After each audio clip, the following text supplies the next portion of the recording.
बालच मंगल भवन अमंगल हारी, द्रवहु सुदशरथ अजिर बिहारी। श्री राम जय जय राम, श्री राम जय जय राम। बाल चरितवती सरल सुहाए, शारद शेष शंभु श्रुति गाए। जिन कर मन इन सन नहीं राता, ते जन वंचित किए विधाता। भय कुमार जबहि सब भ्राता, दीन जनेऊ गुरु पितु माता। गुरु ग्रह गए पढ़न रघुराई, अल्पकाल विद्या सब आई। बाल चरित अति सरल सुहाए, शारद शेष शंभु श्रुति गाए।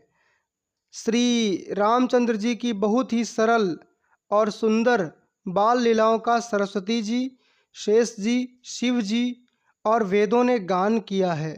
जिनका मन इन लीलाओं में अनुरक्त नहीं हुआ, जिनकर मन इन सन नहीं रहता, ते जन वंचित किए विधाता। विधाता ने उन मनुष्यों को वंचित कर दिया, अर्थात जो इन बाल लीलाओं को सुनने में आनंद नहीं पाते, उनके भाग्य में वंचित होना ही लिखा है। ज्यों ही सब भाई कुमारावस्था के हुए, त्यों ही गुरु पिता और माता ने उनका यज्ञोपवीत संस्कार कर दिया। श्री रघुनाथ जी गुरु के घर में विद्या पढ़ने गए और थोड़े ही समय में उनको सब विद्याएं आ गईं।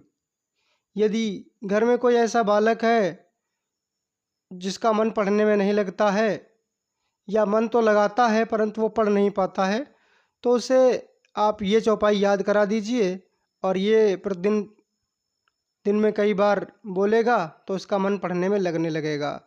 गुरु ग्रह गए पढ़न रघुराई, अल्पकाल विद्या सब आई।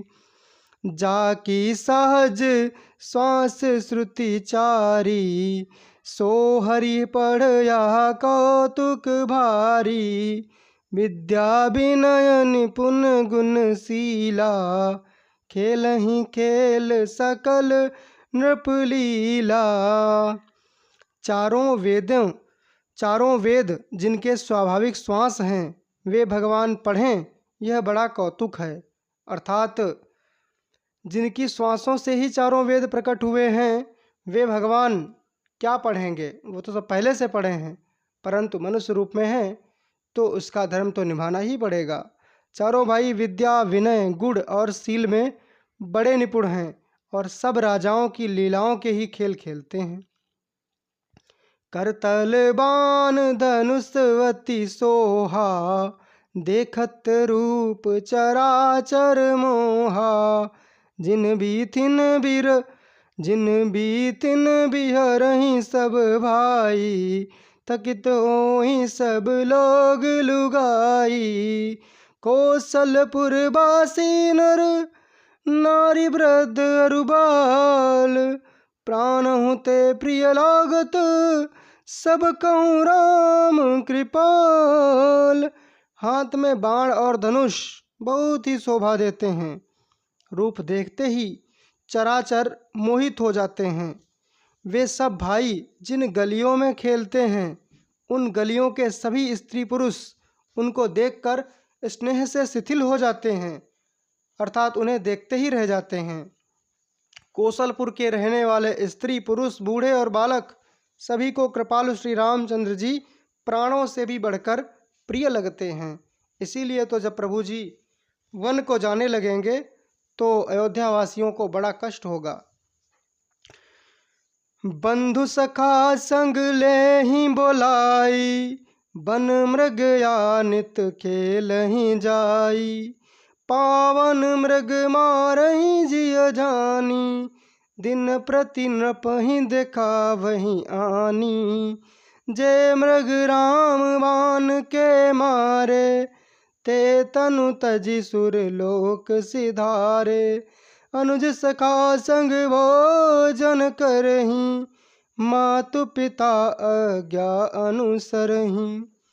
श्री रामचंद्र जी भाइयों और इष्ट मित्रों को बुलाकर साथ ले लेते हैं और नित्य वन में जाकर शिकार खेलते हैं। मन में पवित्र समझकर मृगों को मारते हैं और प्रतिदिन लाकर राजा दशरथ जी को दिखलाते हैं।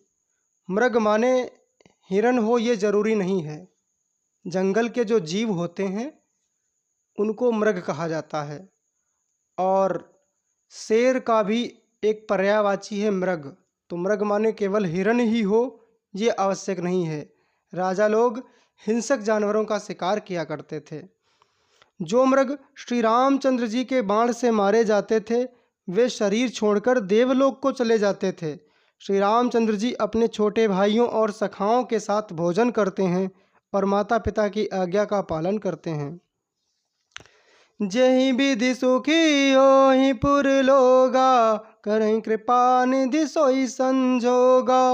वेद पुराण सुनई मन लाई, आप कहीं अनुजन समुझाई।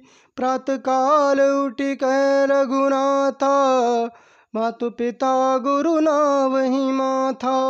आयसु मांगि करहि पुर काजा, देखि चरित हर सई मन राजा। जिस प्रकार नगर के लोग सुखी हों, कृपा निधान श्री रामचंद्र जी वही लीला करते हैं। वे मन लगाकर वेद पुराण सुनते हैं और फिर स्वयं छोटे भाइयों को समझाकर कहते हैं। यही तो पढ़ने का नियम है। पहले खुद समझिए और फिर दूसरों को समझाइए। इससे ज्ञान बढ़ता है, क्योंकि विद्या बांटने से बढ़ती है।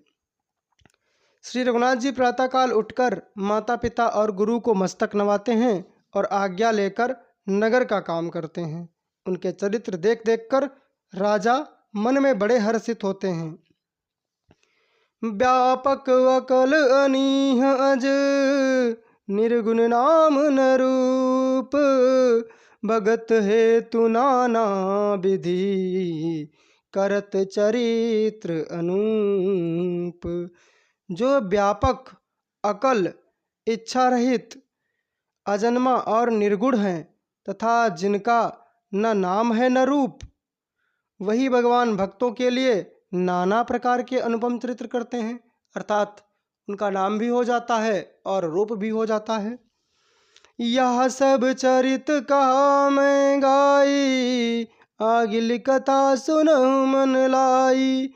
विश्वामित्र महामुनि ज्ञानी, विश्वामित्र महामुनि ज्ञानी। बसई विपिन शुभ आश्रम जानी। यह सब चरित्र मैंने गाकर कहा, अब आगे की कथा मन लगाकर सुनो। ज्ञानी महामुनि विश्वामित्र जी वन में शुभ आश्रम जानकर बसते थे। अब विश्वामित्र जी की कथा यहाँ से प्रारंभ हो रही है, तो इस कथा को श्रवण करते हैं। जहाँ जप यज्ञ जोग मुनि करहीं, अति मारीच सुबाहु ही डरहीं। देखत यज्ञ निशाचर धावहीं, करहीं उपद्रव मुनि दुख पावहीं। गाधि तनय मन चिंता व्यापी, हरि बिनु मरहीं न निश्चर पापी। तब मुनि बर मन कीन विचारा, प्रभु अवतरऊ अरन मही भारा। जहाँ वे मुनि यज्ञ और योग करते थे, परंतु मारीच और सुबाहु से बहुत डरते थे। यज्ञ देखते ही राक्षस दौड़ पड़ते थे और उपद्रव मचाते थे, जिससे मुनि दुख पाते थे। अब मुनि क्रोध करके उनको श्राप भी नहीं दे सकते, क्योंकि यज्ञ में संकल्प लेकर बैठने के बाद क्रोध नहीं किया जा सकता। किसी को श्राप नहीं दिया जा सकता, किसी का अहित नहीं किया जा सकता, क्योंकि यज्ञ तो कल्याण के लिए ही किया जाता है। इसीलिए गाधि तनय मन चिंता व्यापी, गाधी के पुत्र विश्वामित्र जी के मन में चिंता छा गई कि अब ये जो राक्षस हैं बिना भगवान के नहीं मर सकते। तब श्रेष्ठ मुनि ने मन में विचार किया कि प्रभु ने पृथ्वी का भार हरने के लिए अवतार लिया है। विश्वामित्र जी वैज्ञानिक ऋषि हैं, उन्होंने नए नए तरह के शस्त्रों का अनुसंधान किया, यज्ञ से नए नए तरह के शस्त्र प्रकट किए। एहूँ मिस देखो पद जाई, करी विनती आनो दो भाई। ज्ञान विराग सकल गुण अयना, सो प्रभु मैं देखब भरी नयना। इसी बहाने जाकर मैं उनके चरणों का दर्शन करूं और विनती करके दोनों भाइयों को ले आऊं। आहा, जो ज्ञान वैराग्य और सब गुणों के धाम हैं, उन प्रभु को मैं नेत्र भरकर देखूंगा। बहुविधि करत मनोरथ, जात लागी नहीं बार। करी मज्जन सरऊ जल, गए भूप दरबार। श्री राम जय राम जय जय राम, श्री राम जय राम जय जय राम। मंगल भवन अमंगल हारी, द्रवहु सुदशरथ अजिर बिहारी। बहुत प्रकार से मनोरथ करते हुए जाने में देर नहीं लगी और सरयू जी के जल में स्नान करके वे राजा के दरवाजे पर पहुँचे। और इसके बाद क्या होता है ये हम जानेंगे अगले वीडियो में। तब तक के लिए कमेंट बॉक्स में जय जय श्री सीताराम अवश्य लिखें। जय जय श्री सीताराम, जय जय श्री राधे श्याम। नमो पार्वती पते, हर हर महादेव।